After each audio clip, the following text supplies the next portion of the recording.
Você sabe a diferença entre uma confeiteira com a agenda lotada e uma confeiteira que não consegue sair do lugar? Talvez a confeiteira que tem a agenda lotada tenha dado sorte. Ou quem sabe ela nasceu com um talento especial, certo? Errado! Antes de eu me tornar professora e passar meus conhecimentos para as minhas alunas, eu dediquei mais de 10 anos da minha vida me aperfeiçoando para me tornar uma confeiteira de sucesso. Ah, Manu, então significa que eu preciso de 10 anos para conseguir ter sucesso na confeitaria? Não, o que você precisa é das qualidades que eu descobri que todas as confeiteiras de sucesso têm, depois de conhecer pessoalmente centenas de confeiteiras. Essas qualidades são conhecimento, técnica e ousadia. Será que você nasceu com essas qualidades? Se nasceu, você tem muita sorte, porque eu não nasci. Conhecimento. Você já sentiu aquele friozinho na barriga de precisar fazer alguma coisa e não saber nem por onde começar? O conhecimento é aquilo que te traz paz, pois quando você adquire, vem junto a confiança para desenvolver qualquer tipo de trabalho. O meu conhecimento foi adquirido errando muito e também acertando durante esses mais de 10 anos, até o momento que eu tinha total confiança para desenvolver e criar qualquer tipo de trabalho. Técnica. É o que usamos para transformar o conhecimento em algo real. É tirar as ideias da nossa cabeça e fazer tomar vida em forma de um bolo, ou doce, ou uma modelagem incrível. Usei e criei muitas técnicas para desenvolver meu estilo e pôr em prática muitas ideias que estavam na minha cabeça. Técnicas que nunca deixarão de existir. E separam as confeiteiras que fazem um bolinho das confeiteiras que são artistas e que criam trabalhos que impressionam a qualquer um que veja. Ousadia. De quantas pessoas você já ouviu que para ter sucesso na vida é necessário ter um diploma, um emprego seguro ou até ser um funcionário público? Quantos objetivos da sua vida você já deixou de alcançar porque não foi atrás do que acreditava? Ousadia é isso, é enfrentar os desafios, acreditar em si mesma, mesmo que ninguém mais acredite. É enfrentar os medos, não importando o tamanho deles, e se dar a permissão de ser a melhor versão de você mesma.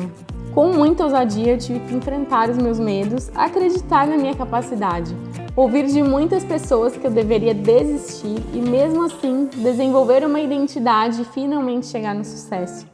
Nesse desafio, você vai descobrir essas qualidades em você e eu vou te mostrar como se tornar uma expert em modelagem. Fazer um bolo ou doce gostoso é bom, mas não é o suficiente para você se destacar. Você precisa estar à frente das concorrentes.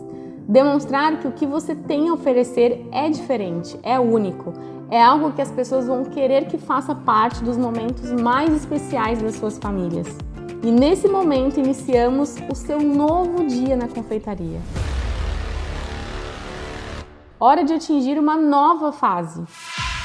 Bem-vindo ao desafio Expert em Modelagem. Oiê! E aí, meu povo? Seja muito bem-vinda, muito bem-vindo ao desafio Expert em Modelagem. Eu sou a Manu e nesse desafio eu vou te mostrar o caminho que te leva a se tornar uma Expert em Modelagem, aumentando e muito o valor dos seus bolos e doces. E eu vou fazer isso condensando meus mais de 10 anos de experiência aí no mercado da confeitaria artística, onde já vendi milhares de bolos e doces personalizados, consegui solidificar minha marca no mercado, sendo referência, virando uma referência lá na minha região e conquistando a tão sonhada agenda lotada todas as semanas. Dá uma olhadinha só aqui em algumas das festas que nós fizemos. Então esse aqui é um dos casamentos que a gente fez lá no começo da confeitaria, que a gente já começou a pegar pedidos grandes. Esse pedido na época, em média, custou uns R$ 2.200. A gente fez o bolo, fez cake pops, fez bombom de Santo Antônio e vários outros docinhos também. Essa mesa aqui já foi de um chá de bebê, ficou muito fofo, né, gente? Tema carneirinho. Essa mesa já foi uma mesa mais cara, porque a gente tem muito valor agregado aqui quando a gente trabalha com modelagem em pasta americana, tanto 2D quanto 3D. Essa mesa custou em média na época R$ 3.300. E aqui a gente tem mais uma mesa incrível. Essa foi uma mesinha para um ano. Mesinha não, uma mesona, né? Essa mesa em média na época custou para cliente R$ 3.500. É uma mesa que tem bolo de 3 andares, bombons modelados e diversos outros docinhos, tanto enrolados quanto personalizados também. Essa mesa aqui também é incrível, tema Panda Pink, foi um projeto que a gente desenvolveu em parceria com uma decoradora que fez todo o projeto personalizado, ela criou cada detalhe do tema, só para a menina que tinha o sonho de ter uma festa do Panda Pink. Essa mesa toda completa, com todos os doces modelados, custou para a cliente também em média R$ 3.500 na época. Era mais ou menos uma quantidade padrão que todas as decoradoras pediam para montar uma mesa. Então a gente já oferecia essa opção para a cliente para facilitar na hora da pessoa escolher que tipo de doce ela queria para a mesa dela. Viu só? A gente já chegou a faturar mais de R$ 20.000 por mês com a venda de bolos e doces decorados. E agora é bem possível que você esteja aí pensando, nossa Manu, mas esse papo aí, ó, isso aí tá muito distante da minha realidade, né? Talvez você esteja aí dando seus primeiros passos nas modelagens com pasta americana, ou até esteja agora, quem sabe, começando a conseguir um faturamento aí de R$ 1.000, R$ 2.000 por mês. Eu sei bem como que você está se sentindo, porque eu já passei por tudo isso. Mas agora fica aqui comigo, não solta da minha mão, porque nesse desafio eu vou te mostrar que com conteúdo, com todo o conteúdo que eu vou te entregar aqui, você vai ver como é possível você também chegar lá. E isso sem importar o tipo de bolo que você faz, viu? Se você faz bolo espatulado de Buttercream, ou de chantininho, ou mesmo bolo de pasta americana, você vai ver aqui que você pode melhorar e muito o visual dele e, consequentemente, aumentar o valor dos seus bolos. E na aula de hoje eu vou te ensinar como que vai funcionar para montar esse projeto. A gente também vai fazer o tingimento nas cores corretas de pasta americana e a gente vai modelar os nossos corações super fofos que vão ser aplicados no nosso bolo depois. Agora dá uma olhadinha aqui comigo como que a gente superou tantas dificuldades e conseguimos chegar aqui onde a gente está hoje.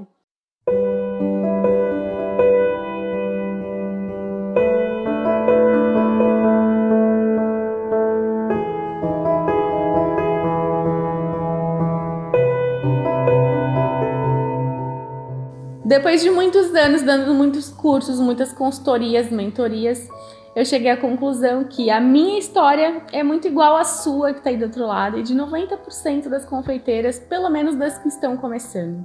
Aquela luta, aquela batalha para a gente conseguir lotar a agenda, divulgando pra caramba nosso trabalho, mas infelizmente o começo não é fácil, né? Muito perrengue para conseguir cliente, as contas de casa começam a atrasar e aí a gente vai ficando desesperado achando que essa vida não é pra gente, que não vai dar certo, que a gente não tem sorte, né?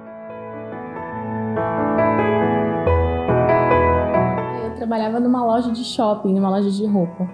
E assim como você, posso imaginar, eu também sonhava em trabalhar com algo que eu realmente amasse. Eu queria viver do meu sonho, né? Não queria simplesmente ter um emprego ali para pagar as contas.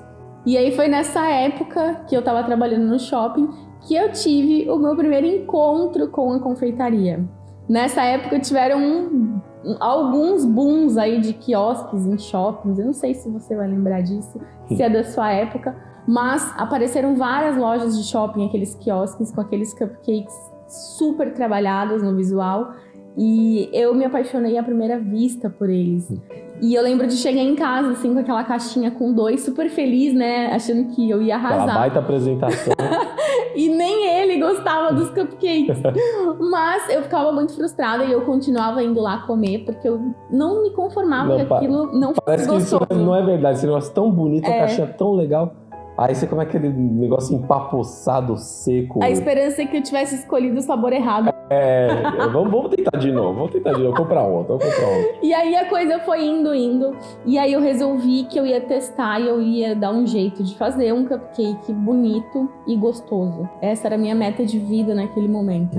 E aí foi quando eu transformei minha cozinha num laboratório, assim, eu comecei, né, você lembra?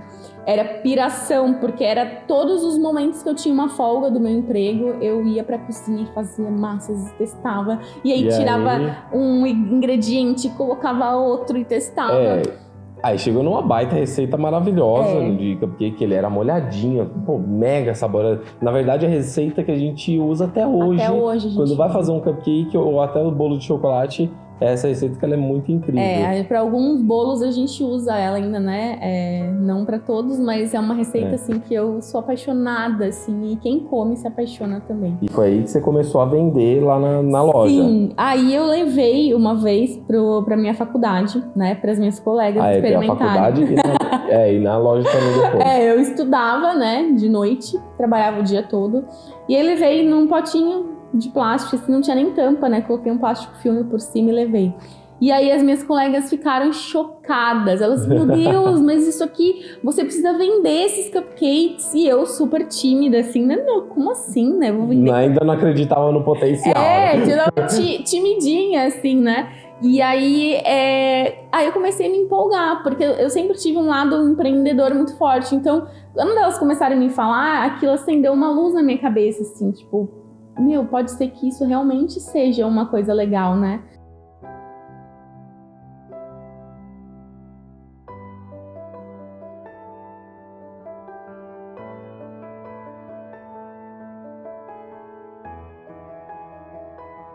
E aí, nessa época que eu vi a Manu, assim, praticamente virando noites, por quê? Porque ela trabalhava na loja, ela estudava na faculdade e estava assando cupcake também. Ela estava dormindo cerca de 4 horas por noite. Assim, ou seja, ela estava um zumbi e acabava que nada saía bem feito. Do mesmo jeito, as contas de casa não estavam boas, estavam conta atrasada, a gente estava atrasando aluguel, a gente estava atrasando luz, água, aquelas contas básicas, né? E esse foi o primeiro baque, assim, porque aí a gente viu que assim, não, peraí, tem alguma coisa errada. Tá trabalhando demais e o dinheiro, cadê o dinheiro? Né? E foi aí que a gente resolveu... A gente fez conta, né? A gente fez uma conta. A gente percebeu que era possível viver da confeitaria fazendo conta. Que a gente fez essa conta, assim, a gente tem que vender tantos cupcakes que, tipo assim, não é nada impossível. Né? Então, cada pessoa que abria um sorrisão e comprava um cupcake, gostava, encomendava mais...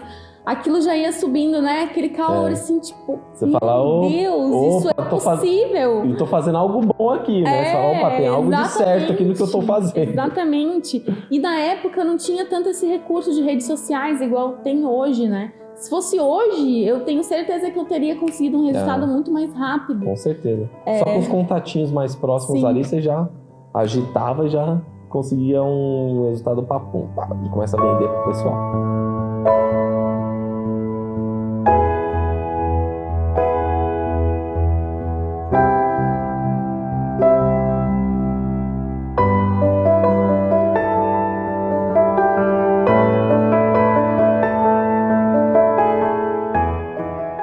E aí a gente percebeu que era o momento do Bruno sair e ficar totalmente na confeitaria comigo pra gente tentar conquistar a nossa independência através da confeitaria.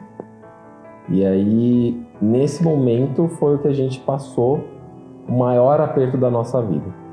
Porque nessa época eu saí do meu trabalho, que aí tinha uma rendinha que entrava ali, e a gente foi encarar na busca do sonho. E teve umas épocas que tinha muito pouco pedido, porque a gente já estava fazendo outras coisas. E aí, o que aconteceu? A gente ficou muito ruim de grana nessa época, muito ruim. E teve uma semana em que todos os dias a gente comeu café da manhã, almoço e janta, a gente comeu pão com mortadela, porque era o que dava para pagar.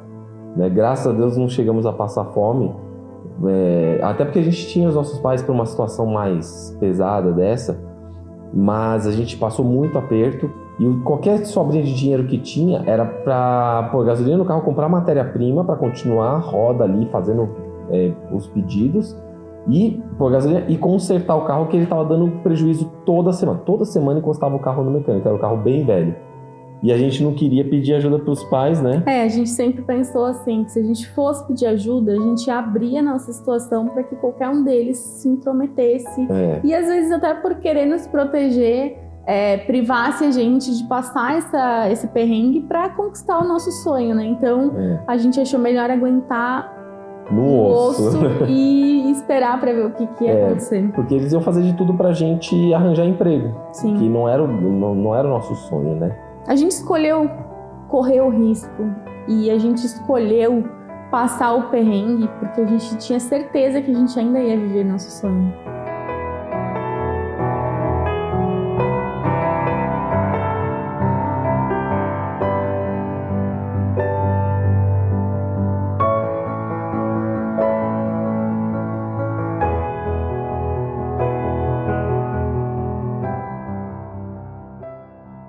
E aí, então, a gente segurou, a gente falou, vamos ver o que a gente faz. Começamos a fazer as contas certinhas, começamos a ver tudo que precisava resolver, melhorar o processo de produção. E aí a gente chegou nesse momento que ele falou assim, nossa, maravilha, a gente conseguiu. Que é o quê? A gente conseguiu pagar todas as nossas contas em dia, a gente conseguiu comprar um carro zero, aí a gente tava pagando lá o financiamento do carro bonitinho, sem aperto, já tinha uma pessoa trabalhando com a gente. A gente já tinha nossa primeira ajudante. Já tinha nossa primeira ajudante, que a gente pagava lá bonitinho, tudo legal e tal. Tomamos mais um tombo. O que aconteceu? A gente colocou um sócio investidor na empresa. E o nosso maior erro foi acreditar que outra pessoa ia cuidar da nossa empresa. Aí a gente largou na mão de outra pessoa a administração da empresa. A gente terceirizou responsabilidade. Terceirizou responsabilidade. E essa pessoa levou a empresa à quebra, de novo, né? Porque a gente já estava quebrado, uma vez a gente quebrou de novo. E aí a gente entrou naquele aperto todo de novo, das dívidas de novo, e aí a gente retomou. Então, vamos fazer o que a gente já fez, a gente já aprendeu com isso, a gente já tem essa experiência aí para mudar.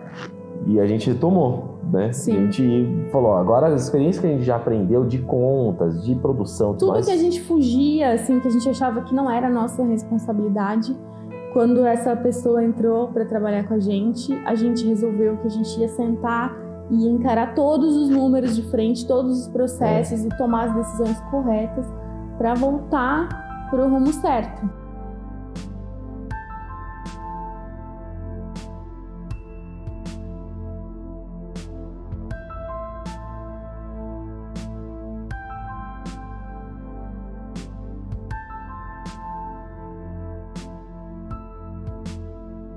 Inclusive, o melhor de tudo isso daqui foi nesse momento que a gente atingiu a nossa maior maturidade com a empresa, como administradores de empresa. Porque esse terceiro tombo, né, que a gente tomou, esse terceiro tombo fez a gente crescer. Porque a gente fala assim, ou a gente assume tudo, a gente assume a responsabilidade, a gente põe a mão na massa em tudo, resolve, ou a gente vai sempre ficar ruim. E aí a gente conseguiu deixar nossa produção redonda, né, pagar todas as dívidas, abrir um café, a gente começou a dar cursos em turma, presenciais, fora do ateliê, no ateliê, e aí foi quando a gente percebeu que a gente era muito mais do que fazer um bolo, né? A gente podia ensinar as pessoas como viver da confeitaria, realmente, como superar suas barreiras, superar suas crenças e conquistar os seus sonhos também, e aí a gente foi vendo isso no nosso dia a dia, através do resultado das nossas alunas, e isso deixou a gente maluco, né? E essa experiência pessoal das aulas presenciais, a gente conheceu muitas histórias e são, olha, dá pra dizer que 95% são iguais. São. Tipo assim, com elementos diferentes, mas são iguais. Todo mundo passa pela mesma coisa, todo mundo tem um sonho, um objetivo de alcançar. E a gente percebeu uma coisa, poxa, a gente pode ajudar essas pessoas a não terem que cair tanto quanto a gente caiu, não terem que sofrer tanto quanto a gente sofreu. Tem pessoas que passaram por coisas piores do que a nossa em um prazo mais curto. E a gente falou, a gente pode trazer isso para essas pessoas, a gente pode fazer essas pessoas não terem que passar tanto tempo de sofrimento quanto a gente passou. Eu lembro de estar no ateliê trabalhando à noite, sozinha, e estar decorando um bolo e estar incrivelmente apaixonada por aquele processo. E de pensar em toda essa cadeia, né, como funciona, que eu estava ali realizando um sonho de uma mãe que ficou planejando meses tirar uma foto do filho com aquele bolo. E eu era o instrumento dessa realização, né, que eu estava ali apaixonada pelo processo e eu pensei assim, olha que maluca, eu sou uma pessoa aqui sozinha, dentro do meu ateliê, olha que louca a ideia de compartilhar, de multiplicar isso para o mundo inteiro. Porque eu sozinha entrego um bolo, né? Um ou poucos bolos, contando que a gente está fazendo algo completamente personalizado, artístico, exclusivo. E aí, quando eu me dei conta, eu percebi que eu poderia multiplicar isso, eu poderia multiplicar pelo mundo inteiro. Várias pessoas poderiam estar ganhando a vida, realizando o sonho de outras pessoas. E esse processo me deixou apaixonada e me deixa até hoje, quando eu percebo. Que a gente viu que, assim, muitas pessoas têm o sonho de ter a própria empresa, de fazer o próprio trabalho, de fazer uma coisa que ama. A gente vê essa paixão nessas pessoas que a gente ajuda, né? E que elas querem realmente fazer, elas são apaixonadas, elas se apaixonam primeiro pela confeitaria, depois elas começam a se apaixonar pelo trabalho que elas mesmas fazem. E aí a gente vê assim, a gente pode ajudar essas pessoas a darem um passo maior, mais rápido, né? Para que elas não tenham que sofrer tanto aí no caminho. E hoje a Cake Me Manu é isso, ela virou uma empresa que somos nós, né? A gente compartilha a nossa jornada para fazer a diferença na vida de centenas, milhares de pessoas, através de todos os nossos conteúdos, tanto dos gratuitos quanto dos pagos. A gente pegou o que a gente tem de melhor, né? No nosso time. A gente potencializou as habilidades de cada um. A Manu tem mais habilidades artísticas, eu tenho um pouco menos de habilidade artística do que ela, e eu tenho mais habilidades também administrativas, tecnológicas. Até porque a nossa empresa hoje, ela tá no digital, né? Então o Bruno entrou com essa parte dele muito forte, tecnológica, que se dependesse de mim não ia dar certo. Mas a gente pegou o nosso melhor, né? Da nossa jornada, o melhor da nossa jornada, o pior também, porque infelizmente é necessário a gente trazer as experiências. É ótimo, na verdade, porque é com os tombos que você aprende, né, gente? Exatamente. Então a gente pegou, a gente reestruturou, nós nos unimos para isso. A gente pensa assim, esse conteúdo que eu tô fazendo aqui, essa pessoa vai engrandecer com isso? De que ponto a que ponto ela vai, né? A gente não pensa assim, vou ensinar um negócio para ensinar. Não, a gente pensa assim, eu quero que essa pessoa que esteja lá, que ela aprenda algo que vai evoluir ela no processo dela, sendo gratuito ou sendo pago, a gente quer ver essa pessoa crescendo. A gente fala muito de vida real, né? Quem nos acompanha na nossa rotina, ouve a gente sempre falando, gente, aqui é vida real, é vida real. A gente traz essa realidade, né? Por isso que eu falei da importância de falar a parte linda e a parte que não é tão linda. A gente coloca a nossa verdade aqui, a gente trouxe a nossa jornada, que foi feita de altos e baixos, como todas as jornadas que a gente pode ver, né? E hoje a gente está aqui aplaudindo as pessoas que estão aí do outro lado crescendo através do que a gente está aqui compartilhando. Eu gosto de falar multiplicando. Multiplicando, né? A Manu multiplicando é a Manu que eu quero ser, né? E é onde literalmente a gente está falando assim, que a Manu falou, a gente está aplaudindo, porque a gente está aplaudindo você que está aí, que tem um sonho, quer conquistar esse sonho e que você está fazendo de tudo para conquistar esse sonho. Então, assim, a gente sabe o que você está passando e a gente espera que você consiga absorver muito da nossa história e do nosso conteúdo para que você chegue lá nesse sonho. Que você seja realizada, que você esteja mais perto da sua família, que você seja bem remunerada e viva, tenha uma vida digna, tenha qualidade de vida, né? Enfim, que você conquiste todos os seus sonhos através da confeitaria. No final, que conquiste a sua independência com a confeitaria artística. Exatamente.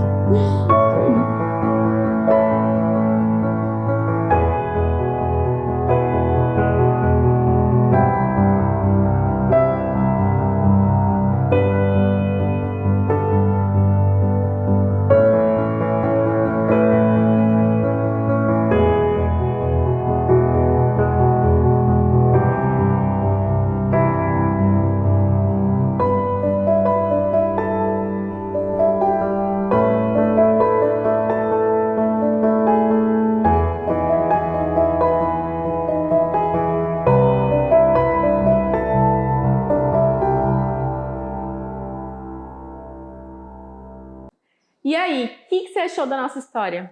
Você sabe, né? Toda história de sucesso tem lá os seus pontos baixos. Mas se você está preparada, nada pode te impedir de conquistar os seus objetivos. E caso você não esteja sabendo, aqui nesse desafio vai acontecer um concurso onde nós vamos premiar com uma vaga para o nosso curso Sweet Design Expert, a ganhadora do concurso. E também vamos ter sorteios, pois é. Então, se você não sabe sobre o regulamento, sobre as regras, dá uma olhadinha depois lá no link da bio do nosso Instagram, que lá tem todo o regulamento certinho para não ficar nenhum detalhe de fora. E aproveita porque todo mundo vai ter chance de ganhar aqui, então capricha, hein?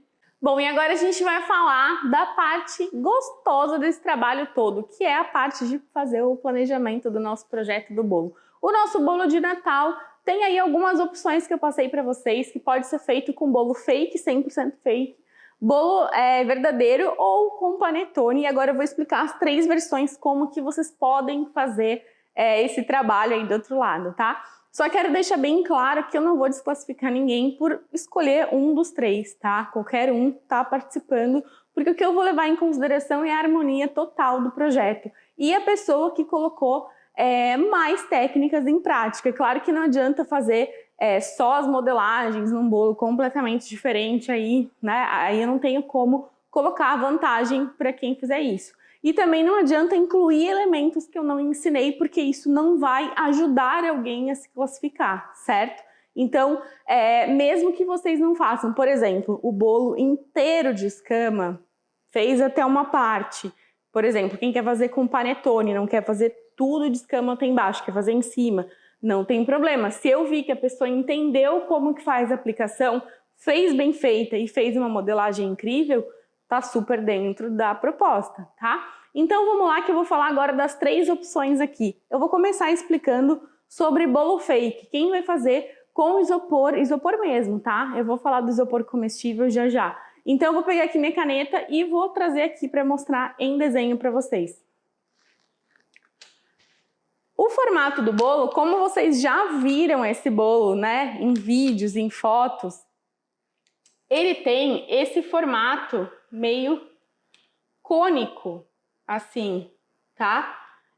Isso aqui foi pensado, essa construção foi pensada para trazer a ideia do formato de um pinheirinho de Natal mesmo, tá? Então, antes de entrar na parte da explicação do isopor fake, eu só quero dar uma ideia para vocês, porque eu sei que nem todo mundo sacou ainda onde que vai entrar o isopor, tá? O isopor comestível. A gente tem aqui, ó, pensa aqui comigo, isso aqui, dessa linha para baixo, é a parte básica de um bolo, tá? Isso aqui não precisa ser exatamente cone, ele pode ser um bolo, tá? Normal. O que faz criar o cone é a parte do isopor comestível, que é essa parte que vai entrar aqui, que a gente vai trabalhar na aula 2, tá? Então, essa parte que tá aqui, ó, que tá com bolinhas aqui, ela pode ser um panetone, um bolo verdadeiro ou um bolo fake de isopor, tá? Quando eu falo isopor, tenham bem em mente que o isopor fake é uma coisa e o isopor comestível é outra. Quando eu falo isopor comestível, é somente essa parte que vai formar o topinho, tá? Que a gente vai aplicar em cima do nosso bolo escolhido. Quando eu falo isopor fake, é quem escolheu fazer essa parte aqui cenográfica, tá?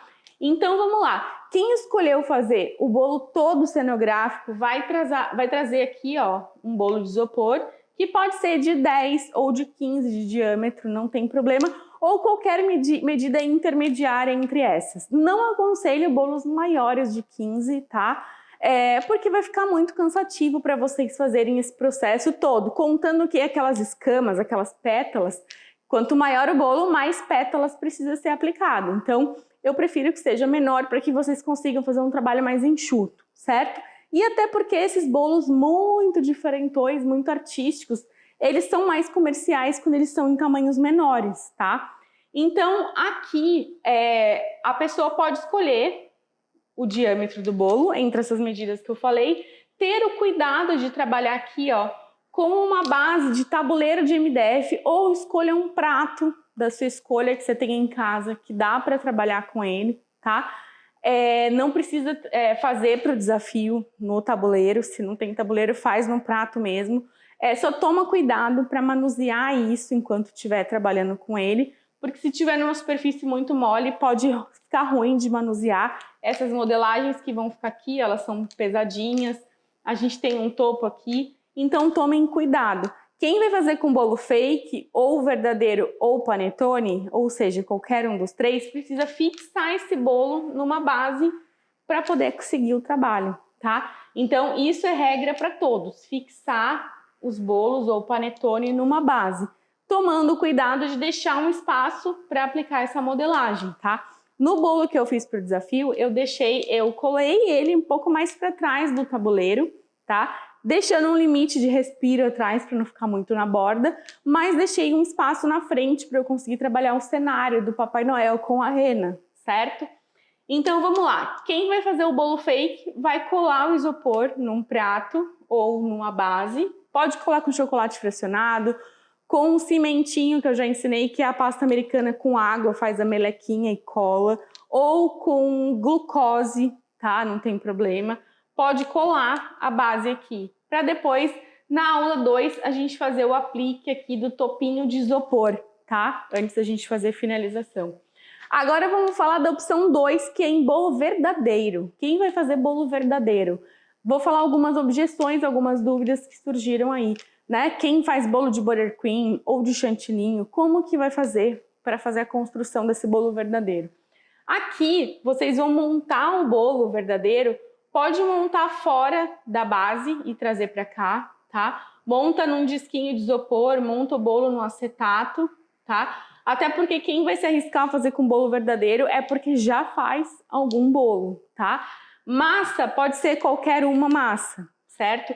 Por isso que eu orientei aqui, ó, que essa altura não passe de 10 ou de 12 centímetros, para que esse bolo não fique muito grande e acabe ficando instável para transportar ou até cansativo para vocês trabalharem aqui no projeto mesmo, e até mesmo pelo motivo que eu já falei anteriormente, ele deixar de ser um produto comercial, tá? Então se mantém aqui até no máximo 12 centímetros de altura, certo?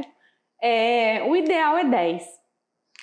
Pode montar esse bolo fora da base e depois colar aqui igual cola o isopor, tá? Com os mesmos cuidados, aqueles cuidados que eu já passei aqui, de respeitar a distância, deixar espaço para modelagem, enfim. Agora uma coisa importante, quem trabalha com coberturas cremosas, a minha dica para vocês é que vocês montem esse bolo com recheio firme, tá? Quando for montar, não vem com recheio até a borda, deixa um respiro. Quem tiver condições de usar a ganache que eu passei, a gente mandou a receita para vocês, da ganache com chocolate pressionado, pode ou fazer a cinta de contenção da ganache ou mesmo só espatular rusticamente esse bolinho aqui com ganache, tá? Então monta o seu bolinho, recheio, pode molhar a massa, não tem problema, molha, monta ele dentro da cinta de acetato, e depois põe ele para gelar, ele estando bem firme, tira a cinta de acetato e faz uma espatulagem aqui, ó. Eu vou passar um risco aqui, ó. Faz uma espatulagem rústica, com a espátula mão livre mesmo, não precisa espatular na bailarina e nem fazer aquele lance todo reto, não, tá? Pode fazer isso, se quiser pode passar uma camada fininha em cima, se não quiser fazer em cima não tem problema, depois a gente vai ter esse topinho aqui de isopor comestível nesse bolo também, tá? Então essa é a minha dica para bolos verdadeiros, pode ser qualquer massa, escolha recheios mais firmes, isso é uma regra que a gente já usa para bolos artísticos, então acho que não vai mudar muito aí do que todo mundo já faz, certo?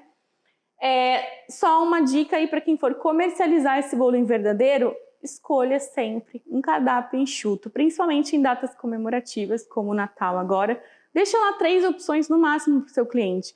Coloca lá, vou dar até 3 dicas aqui para vocês. Um ganache meio amargo, um doce de leite com nozes, no máximo alguma coisa de ganache com branco ou limão, enfim, alguma coisa assim, para quem não come chocolate, tá? Mas eu ficaria ainda só entre a ganache meio amarga e o doce de leite com nozes, que eu acho que já tá ótimo. Então aqui já falamos sobre montar no isopor, bolo todo fake, e sobre montar o projeto com bolo verdadeiro, tá? Agora a gente vai falar da terceira opção, eu vou apagar aqui para poder explicar para vocês.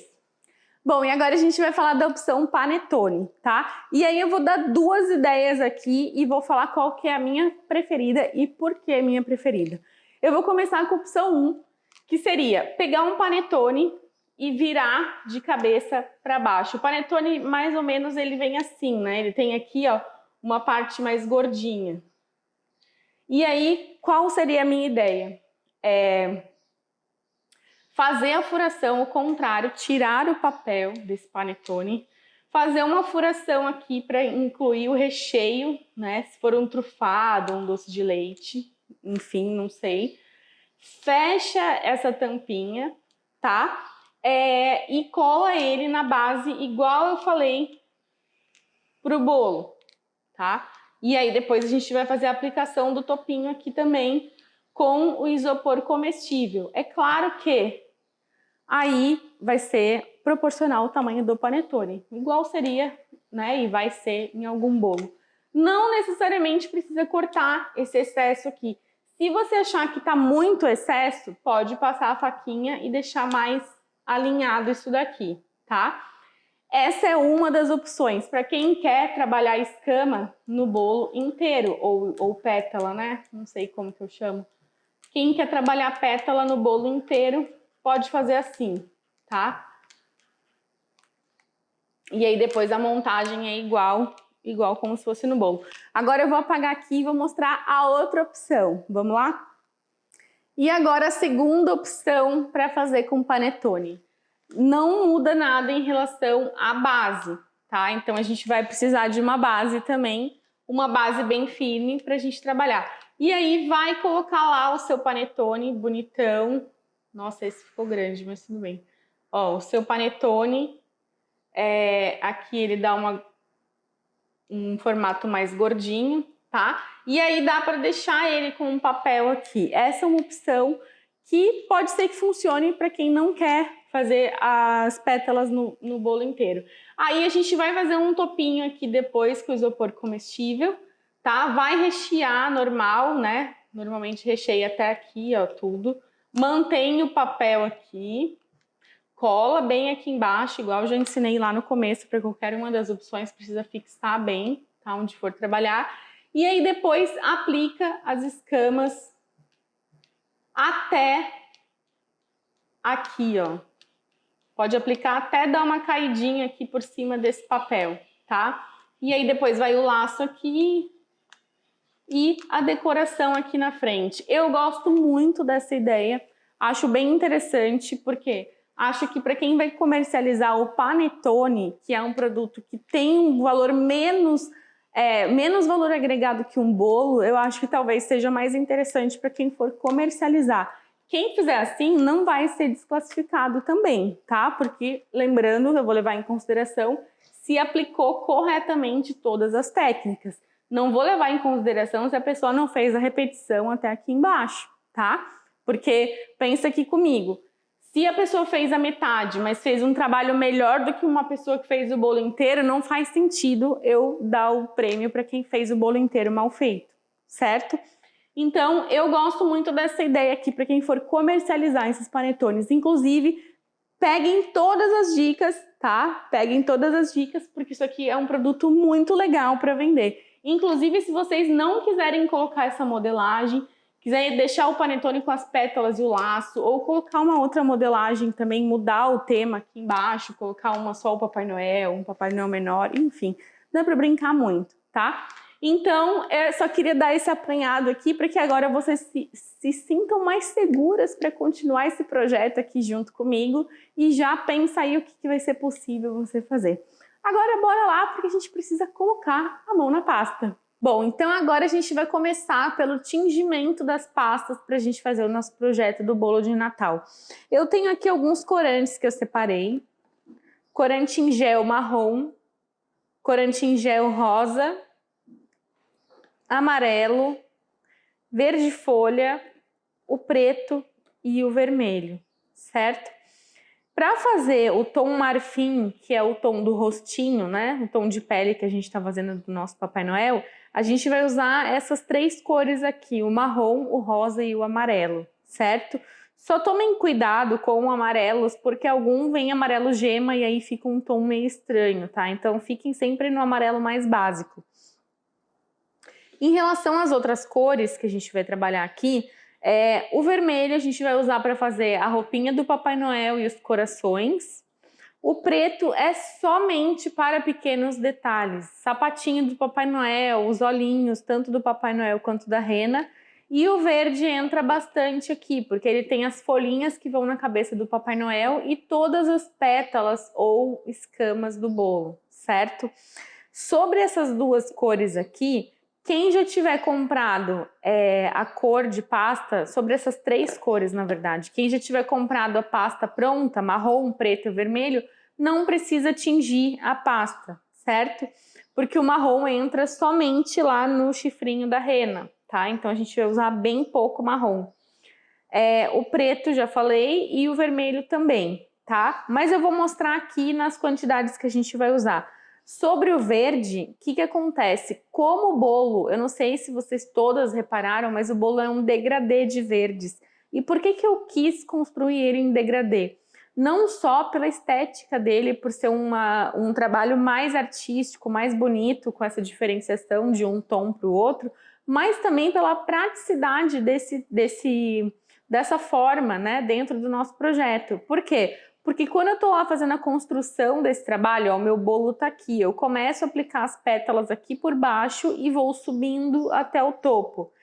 Quando eu começo aqui por baixo pelo verde que eu já atingi, que teoricamente é um verde mais forte, se eu vou diminuindo a quantidade da minha pasta e sinto a necessidade de tingir mais, eu posso ir tingindo sempre tons mais claros até chegar no topo, tá? Então eu não preciso fazer um monte de verde para ficar tudo igual até o final e quem sabe sobrar muita cor, tá? Ou porque a quantidade de pétalas vai depender muito do tamanho do projeto de cada um. E como tá muito solto esse projeto, cada um pode fazer o bolo do tamanho que quiser, então não existe uma medida ideal correta. Ó, preciso de tantas gramas de pasta verde folha, certo? Então pode começar aí tingindo umas 100 gramas de verde, tá? No tom mais escuro que você quer trabalhar e depois você vai adicionando o branco para fazer o degradê, tá? Quem já tiver a pasta americana no verde bandeira e quiser usar e só ir, vai clareando depois acrescentando pasta americana branca, também pode usar, não precisa tingir, tá? Mas vamos lá para os nossos tingimentos. Eu vou pegar aqui, vou tingir 100 gramas, tá? Vou tingir um pouco a mais, a gente vai usar menos do que isso, mas eu vou tingir 100 gramas de pasta americana branca no tom marfim, certo? Então vou pegar aqui, ó, minha pasta americana, acabei de abrir a embalagem aqui, ó, tá? Tirei aqui 100 gramas dela, certo? Então eu vou pegar aqui para fazer a cor de pele um pouquinho do corante marrom, um pouquinho do amarelo, ó, vocês podem ver que é bem pouquinho mesmo, tá?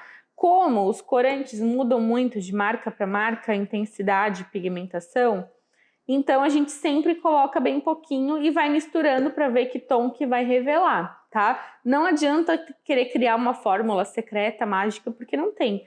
Para cada corante e da mesma marca, às vezes eles dão uma variada, né? Então, às vezes ele vem muito líquido, aí a gota sai diferente, então sempre coloca de pouquinho. O que vale ressaltar aqui é que o rosa sempre é a quantidade que vai menos, tá? Então aqui, ó, vamos começar a misturar até revelar o tom que vai ficar essa cor de pele aqui. E aí, para vários outros tons de pele, é só ir adicionando ou uma cor ou outra. Ah, Manu, mas eu quero que meu Papai Noel tenha pele tom mais fechado. Quero ele mais moreno, pele mais escura. Não tem problema, adiciona mais marrom. Ah, quero meu Papai Noel mais amarelado, a pele dele. Põe mais amarelo, tá? E assim a gente vai construindo o tom que a gente quer trabalhar. Provavelmente aqui no vídeo vocês estão vendo uma cor mais clara do que que tá aqui pra mim, tá? No vídeo vai ficar um pouco mais estourado. Aqui pra mim já tá um tom bem bacana. Eu vou tentar escurecer um pouquinho mais só pra ver se ele mostra melhor aqui pra vocês, tá? Então, ó, só um pouquinho mesmo de cada. Agora eu já misturei tudo, já tá um tom marfim aqui, um tom de pele marfim. Agora eu vou guardar num saquinho bem fechadinho essa pasta pra gente trabalhar depois com ela, certo? E vamos lá tingir a próxima cor. E agora eu peguei aqui 150 gramas de pasta americana branca e eu vou fazer o tingimento do verde, tá? Então eu venho aqui com o meu corante em gel verde folha. E agora eu posso colocar uma quantidade maior, sem medo, tá? Ó, tá um verde bem folha. Eu vou fechar mais esse tom aqui com mais corante verde e vou colocar aqui, ó, uma pontinha do corante marrom. Ó, vou adicionar um pouquinho mais do verde, que eu quero um verde mais fechado. E o mais legal de conseguir fazer esses tingimentos, de vocês saberem fazer a própria paleta de cores, é porque isso é mais um valor agregado no trabalho de vocês. Vocês não ficam escravas de usar as cores de pasta que tem disponíveis no mercado, que acaba fazendo com que o nosso trabalho fique igual o de todo mundo, né? Quando a gente sabe criar uma paleta, sabe como tingir e chegar na cor que a gente quer, a gente consegue cores exclusivas. E isso agrega valor, né, gente? Todos os detalhes vão agregando valor no nosso trabalho. Ó, agora eu já escureci bem esse verde e ele vai dar uma escurecidinha ainda aqui, porque o corante ainda vai agir um pouco aqui na minha pasta, tá? Então eu vou reservar, ó, dá uma grudadinha de leve aqui na mão, a minha mão é quente, mas não tem problema. Vou deixar lá agora no meu saquinho fechadinho, para depois a gente poder dar continuidade no projeto lá. Agora bora tingir a próxima cor. Bom, e agora aqui a gente vai fazer o nosso vermelho. Eu peguei 150 gramas de pasta americana branca e a gente vai tingir de vermelho. Coloquei uma quantidade bem generosa e a gente vai misturando, ó. Vai colocando o corante sempre para dentro, ó, que aí faz menos meleca na nossa mão. Ah, suja também, mas não tem problema. Depois a gente lava e tá tudo certo. Ó, vai colocando e vai misturando. Se quiser fazer um tom de vermelho mais fechado, pode adicionar o vermelho e um pouquinho de marrom também, ó. Vou adicionar mais vermelho e vou colocar um pouquinho do marrom aqui também. Quem puder comprar a pasta sempre já pronta, eu acho que vale muito a pena, tá? Eu normalmente tenho essas pastas já, eu compro as industrializadas nessas cores básicas, né? Vermelho, preto, marrom. As cores mais pigmentadas, no geral, eu dou preferência por comprar pronta, se eu encontrar. Até um tom de roxo, azul marinho, tá? Mas dá para trabalhar com corante em gel, não tem problema. O que acontece aqui na pasta, ó, é que quando a gente coloca muito corante em gel, essa pasta vai ficando mais melequenta. Então fica um pouco mais chatinho de manusear. E aí eu não aconselho que vocês coloquem um monte de amido, tá? Até usa um pouquinho de amido, se precisar, amido de milho, para soltar o excesso da mão. Mas se colocar muito amido, acaba perdendo a estrutura, tá? Ressecando demais a pasta. Ó, coloquei mais e vou misturar bem aqui. Quem preferir fazer com luva, essa parte pode fazer, tá? É que eu nunca gostei de trabalhar com luva, então não tem esse costume, não. Eu já tô com o meu vermelho feito, tá? Não vou adicionar mais corante, mas poderia, se eu quisesse, só que eu vou deixar ele agir um pouco, porque esse vermelho vai ficar ainda mais fechado. Certo? Agora vamos lá para a próxima cor. E agora a gente vai fazer o tingimento da pasta marrom. Para isso eu vou pegar aqui 30 gramas da pasta americana branca, e a gente vai fazer o tom de caramelo, que é aquela cor da nossa modelagem da rena. Então eu vou pegar aqui a pasta, vou adicionar um pouco do corante em gel marrom, bem pouquinho, tá? E vou colocar um pouquinho aqui do nosso amarelo, que eu quero aquecer esse marrom. Então agora a gente mistura. Agora que ele ficou essa cor de burro quando foge, a gente adiciona mais um pouco de marrom. E agora eu também vou adicionar uma gotinha de nada aqui do vermelho. Acho que eu me empolguei no marrom aqui. Eu vou adicionar um pouquinho do branco, ó, porque eu coloquei muito marrom. E aí acabou fechando, eu não quero que fique tão escuro assim. Então vou colocar aqui mais 10 gramas de pasta americana branca, para abrir um pouco esse tom. Porque a ideia aqui com essa cor é que ela fique mais clara do que o tom da pasta americana marrom que vem de fábrica, que é bem fechado, né? Por quê? Porque aqui a gente vai construir a rena e aí eu tenho o detalhe dos olhinhos, que são em preto, focinho. E se eu deixar ela muito escura, eu não tenho muito esse contraste, tá? Então a ideia aqui variar entre tons de caramelo, ou esse aqui passou um pouco do caramelo, eu acabei deixando ele mais escuro, mas ele tá um marrom bem bonito, assim, uma cor de chocolate, certo? Então agora bora lá que a gente tem que tingir as próximas cores. A gente vai tingir o preto, certo? O preto a gente vai tingir 50 gramas, eu tô tingindo a mais um pouquinho com uma sobra, tá? Caso a gente precise. Só lembrando que do marrom que a gente fez a rena, a gente pode pegar um pouquinho dele, 10 gramas, e fechar mais o tom para fazer o chifrinho da rena. Então é só adicionar mais, pegar 10 gramas daquela pasta e adicionar mais corante em gel marrom, tá? Aqui no preto eu vou pegar 50 gramas de pasta branca e adicionar o corante em gel preto, tá? Aqui também vai bastante corante. E se você tiver aí algum restinho de pasta de outra cor e queira adicionar o preto, super funciona, tá? Ou faz aquela misturinha com várias pastas já mais velhinhas, assim, que estão ressecadas, marrom, azul, vermelho, qualquer cor. Mistura tudo, vai ficar uma cor super esquisita e depois adiciona o preto, que ele chega mais fácil até na cor preta. Ó, ficou um grafitão bem fechado. Agora eu vou adicionar mais corante. Bom, e agora eu vou deixar repousando aqui, que eu já coloquei bastante corante. Ele não tá bem preto, ele tá quase preto, vai. Então, um preto meio desbotado. Mas o corante ainda vai agir um pouco aqui e eu vou deixar agora fechadinho lá no saquinho. E agora a gente já tem a nossa paleta tingida aqui do projeto, tá? O que vai acontecer? A gente vai ter aqui 100 gramas de pasta americana branca, 100 gramas de pasta americana marfim, 150 do vermelho e do verde. E aqui a gente vai ter 50 gramas do preto e do caramelo, que aqui, na verdade, ele ficou um tom de chocolate, né? Não ficou bem caramelo. A única que não tá aqui é o marrom escuro, que eu ainda vou fechar aqui, ó, mas é um tantinho assim, que a gente vai usar muito pouquinho, tá? Menos de 10 gramas, que eu vou adicionar mais corante marrom pra gente fazer o chifrinho da nossa rena, certo? Então, já tá tudo aqui, deixem separadas, guardadas em saquinho, para conforme a gente for trabalhando, vocês vão pegando e vai mantendo a pasta americana bem macia, tá? Para ela não começar a ressecar. A gente sempre guarda bem bonitinho o saquinho, tira o ar do saquinho, guarda ela bem fechada, de preferência dentro de uma caixinha também, tá? Além do saquinho. E a nossa paleta tá aqui, agora bora lá que a gente tem mais trabalho pela frente. Bom, agora a gente vai confeccionar aqui os nossos coraçõezinhos, tá?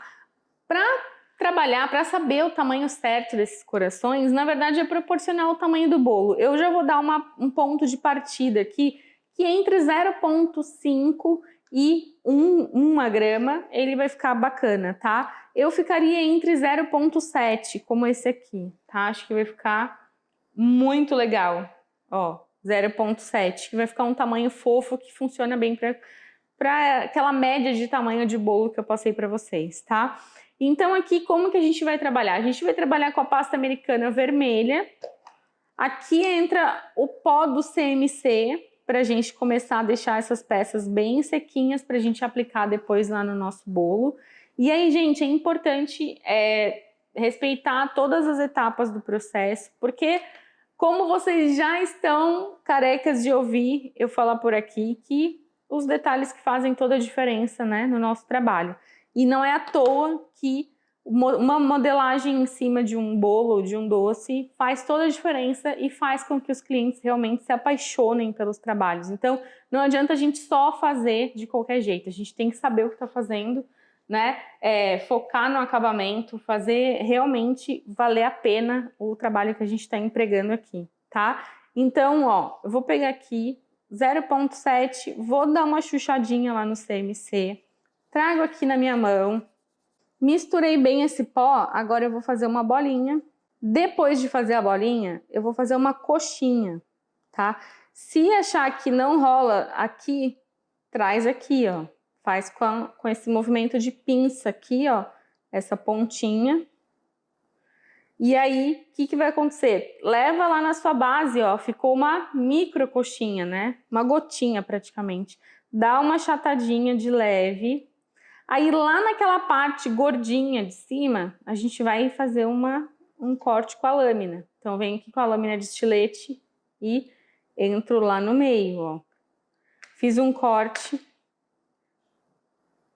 Com esse corte, eu venho e abro aqui e modelo os dois ladinhos do meu coração. Gente, isso aqui parece uma coisa boba, tá? Mas faz toda a diferença, né? É aquela coisa. A gente pode pegar um bolo simples, né? Aí na internet tem milhões de receitas de bolos que são gostosos, que são tranquilos para fazer, mas o acabamento é o que vai fazer a diferença no trabalho de vocês. Então, tudo que vocês vão fazer aqui, empreguem o máximo de amor e de capricho para que faça realmente valer cada segundo empregado aqui fazendo as modelagens, tá? Então, ó, fica atenta lá no acabamento, deixa bem bonitinho aqui embaixo, pontudinho, aqui também bem trabalhadinho, ó. Se aqui não ficou um formato tão legal, você achou que ficou muito comprido seu coraçãozinho, vai lá com a lâmina e corta, ó. Deixa ele mais gordinho, se você acha que ele ficou muito comprido, tá? Fica muito bonitinho ele assim, ó, gordinho. E esses corações vocês podem fazer para diversos tipos de bolos, tá? Diversos mesmo. Para colocar em plaquinha, para colocar em velinha, para colocar em letras iniciais para doces, ou o próprio coração sozinho, tá?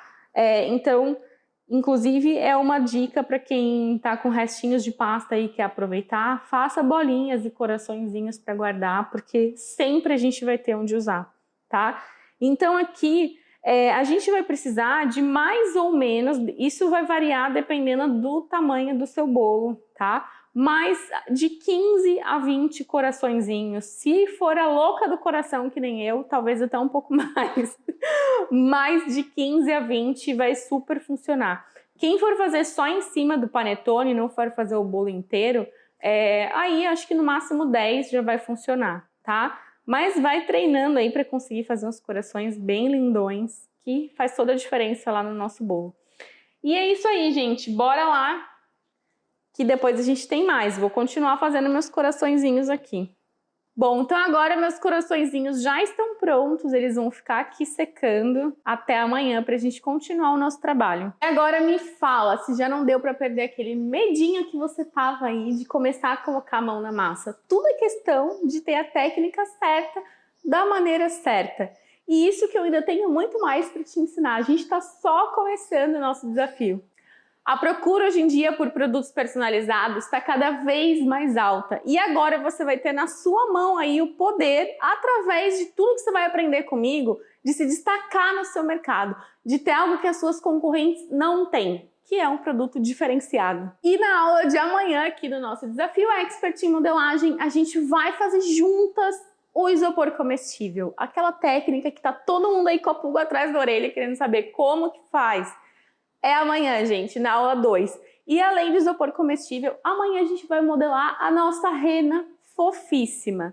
Agora você que tá aí, me conta aqui embaixo o que você achou da primeira aula, se você ficou com alguma dúvida, tem algum recado para me mandar. A gente vai ficar esses dias todos em plantão para responder todas as mensagens. Se você não nos acompanha ainda, corre lá, vai nos seguir no Instagram, lá no YouTube também. Lá no Instagram, @CakeMeManu, no YouTube também, CakeMeManu. Aproveita, já se inscreve no canal do YouTube também. E é isso aí, meu povo. Te vejo amanhã na aula 2. Um beijo. Até amanhã. O que me fez entrar no curso foi justamente o diferencial que existe no trabalho da Manu. A gente não vê muitos trabalhos assim mais clean, algo mais delicado, algo que dá para representar outras coisas sem ser o óbvio.